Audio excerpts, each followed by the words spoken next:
If you're looking at booking a Haven suite for two on Norwegian Cruise Line in 2026, you're probably staring at a price tag somewhere between $8,000 and $12,000. For that kind of money, you're not just buying a cabin. You're buying an expectation of calm, convenience, and a premium experience that feels separate from the rest of the ship.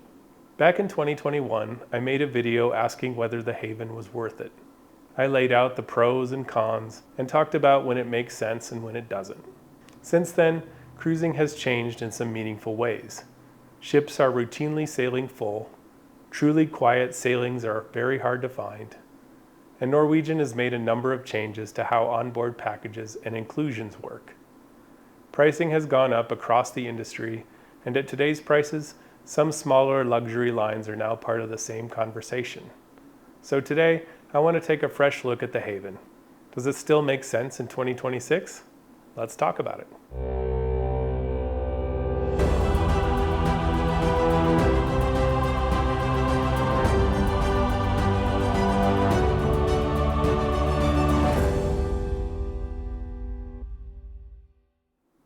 Hey everyone, my name is Tim and my channel is called Tim at Sea.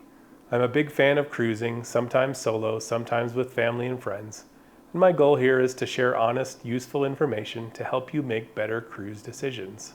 A couple of my past videos about the Haven really seem to resonate with people here, and I still get questions about them fairly often, so I thought it might be a good time to revisit the topic.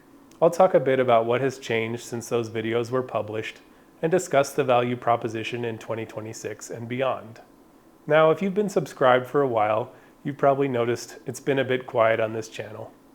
Honestly, life just got a bit busy for me for a while, but I'm still very passionate about cruising, and I'm going to make an effort to try to post more regularly again. Thank you so much for those who have stuck with me. Let's jump right in. Before we talk about what's changed, I figured I should spend a little time providing an overview of what booking the Haven actually gets you. Now, if you already know this and would rather skip ahead, I've added chapters to the video, so feel free to skip over to whatever seems most relevant to you. At its core, the Haven is a combination of three different things: the cabin itself, the private spaces, and the service. We'll start with the cabins. Haven suites are meaningfully larger than standard cabins. You're getting more living space, more upscale furniture, larger bathrooms, higher-end finishes, and in many cases, much larger balconies. If you're traveling with more than two people, this can be a pretty big deal. You're not just squeezing into a room at night, you actually have space to spread out comfortably. Then there are the private Haven spaces, which are really what most people picture when they think about the Haven. Depending on the ship, that can include things like a private restaurant, lounge, pool, sun deck, and courtyard, all access controlled, all significantly quieter than the rest of the ship. And then there's the service, which is where the Haven can quietly change the entire cruise experience. There is a concierge there to help you handle cruise logistics like dining reservations, show tickets, excursions, and any special requests. Then there's a butler. Each cabin comes with its own private butler, and their role varies depending on how you use them. What the Haven does not do is isolate you from the rest of the ship completely. You're still sharing the main theaters, specialty restaurants, casino, and most entertainment venues with everyone else on board. If you step outside the Haven areas, you're back in the general ship environment. That's why I like to describe the value of the Haven as contrast. You get to enjoy everything a big ship offers: the shows, the dining variety, the energy, and then retreat to a calmer, more controlled space when you're done, if that's more your speed. Now that you understand the Haven, here's a bit on how it's actually played out for me over the years. I've sailed the Haven a total of twice. One sailing was shortly after cruising restarted following the COVID pandemic. Ships were sailing with much lighter loads and demand was still ramping back up. The other sailing was on the inaugural transatlantic sailing of the Norwegian Prima. Both were fantastic experiences, but they were also very different environments compared to what most people are booking today. On both of those sailings, the Haven felt genuinely calm. The private areas were quiet, service felt very attentive, and the contrast between the Haven and the rest of the ship was obvious the moment you arrived at the port. In the interest of full transparency, I just think it's important to note that neither of these sailings represents a typical high-demand cruise in 2026, simply because they weren't sailing under the same demand conditions we see on many cruises today. It doesn't necessarily mean the experiences are less valid, but it does mean I look at the Haven a little differently today. When people ask whether it's worth it now, I'm not just thinking about how it felt on those past sailings. I'm thinking about how it functions when ships are routinely full, sea days are busy, and expectations are higher. Now that we're clear on what the Haven actually is, let's talk a bit about what's changed since I made those earlier videos. The biggest shift isn't the Haven itself, it's the overall cruising environment. Ships today are routinely sailing at full capacity, especially on popular itineraries and peak travel seasons. Finding a truly quiet sailing, where everything feels relaxed and uncrowded across the entire ship, is much harder than it was a few years ago. That has a bit of a ripple effect. Public spaces fill up faster, sea days feel more compressed, and even the private spaces within the Haven can feel busier at peak times. Another change is simply expectations. Prices across the industry continue to rise, and when people pay more, they expect more. Small inconveniences that might have been brushed off a few years ago feel bigger now, especially at Haven level pricing. And finally, newer ships have changed that dynamic a bit. With each new ship NCL rolls out, the Haven areas are expanding. On the newer Prima class and Prima Plus class ships, like the Prima itself, the Viva, and the Aqua, the Haven is physically much larger with more total suites and expanded spaces. By contrast, on the older Jewel class ships, the Haven tends to be smaller and more contained, with fewer total suites and a cozier feel. The Breakaway and Breakaway Plus class ships like the Escape and the Breakaway fall somewhere in the middle.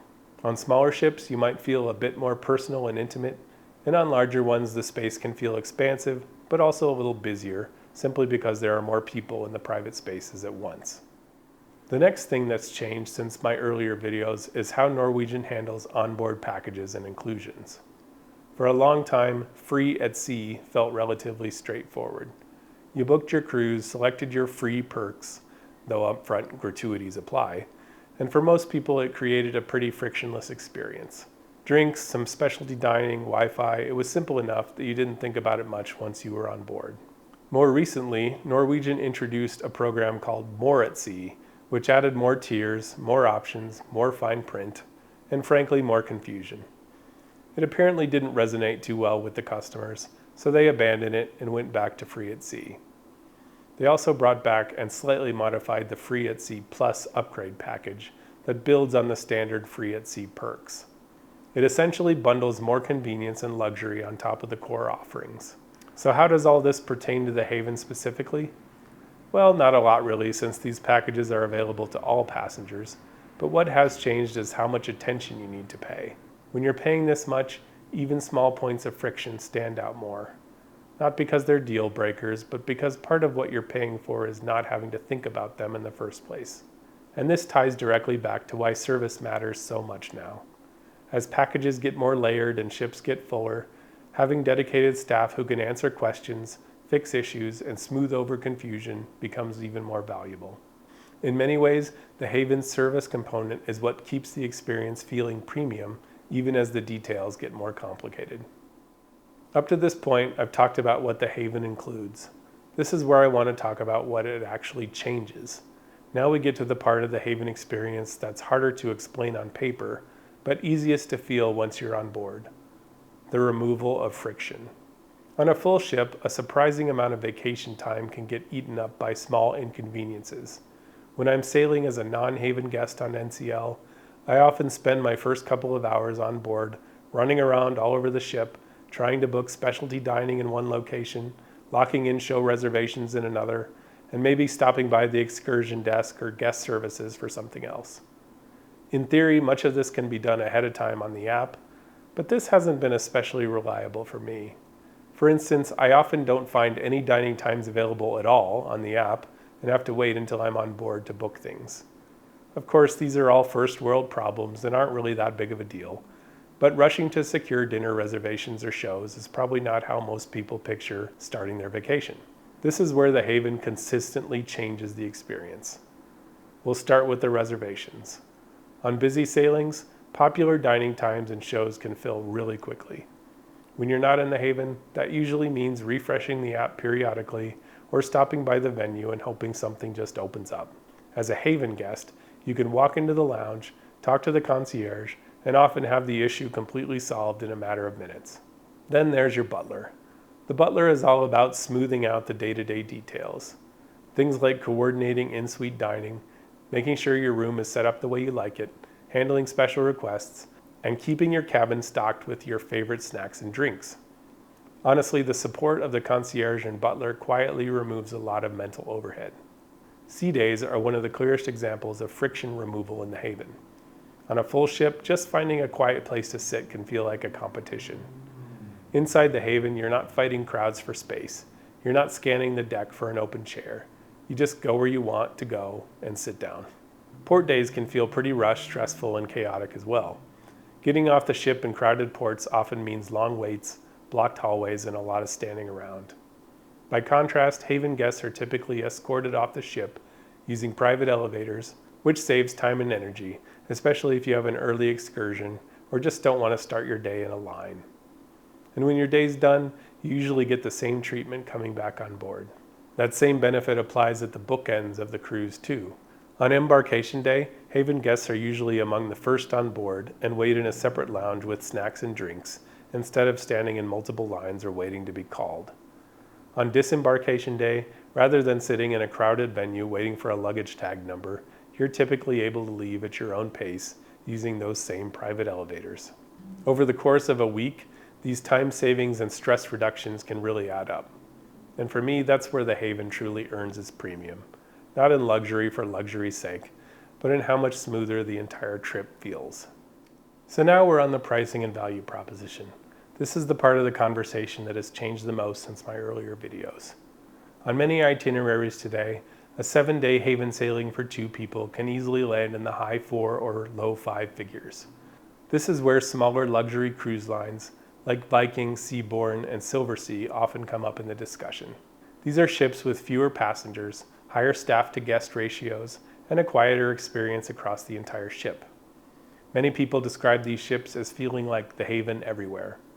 In that environment, there's no need to escape crowds because there simply aren't that many people to begin with. I did a little pricing research on my own, and I did find that you can often book similar itineraries on these lines for around the same price as a Haven suite on NCL. But this is where personal preference matters a lot. The main question is, do you want the Haven because you love the big ship stuff NCL offers? The racetracks, the VR pavilions, slides, and the Broadway shows? If yes, or if you're traveling with kids, NCL is clearly your winner. But if you're paying for the Haven just to get away from the crowds and you prioritize relaxation on your vacations, you might actually be overpaying when you could just be on a smaller, quieter ship for the same price. For me personally, I'd lean toward the Haven because I like the amenities of the bigger ships. I enjoy the shows, the dining variety, the energy, and having lots of options in how I can spend my time. The Haven gives me a way to enjoy all of that while still having a calm place to retreat to. So again, this isn't about one option being better than the other.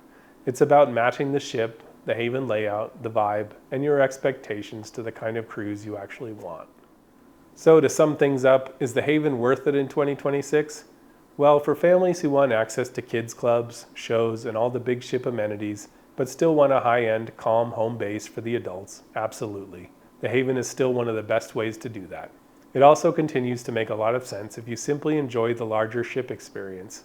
More dining options, more entertainment, more variety overall, with the ability to step away from the crowds when you want to. Where the decision gets a little more nuanced is for solo travelers or couples who are paying purely for peace and quiet. In that case, the Haven can still work very well, but it's no longer the only way to buy that experience. And it's worth thinking carefully about what kind of ship and sailing fits you best. At the end of the day, the Haven still does what it's always done. But pricing, ship designs, and expectations have shifted, which makes it a more personal decision than it used to be. I'd really love to hear your thoughts. If you have a cruise booked, which ship are you sailing on and what matters most to you? Space, service, quiet, or variety? I read every single comment, and the discussion here is always incredibly helpful. If you found this video useful, please consider subscribing for more thoughtful cruise content. Thank you so much for spending some of your time with me today. Again, I'm Tim, and I'll see you at sea.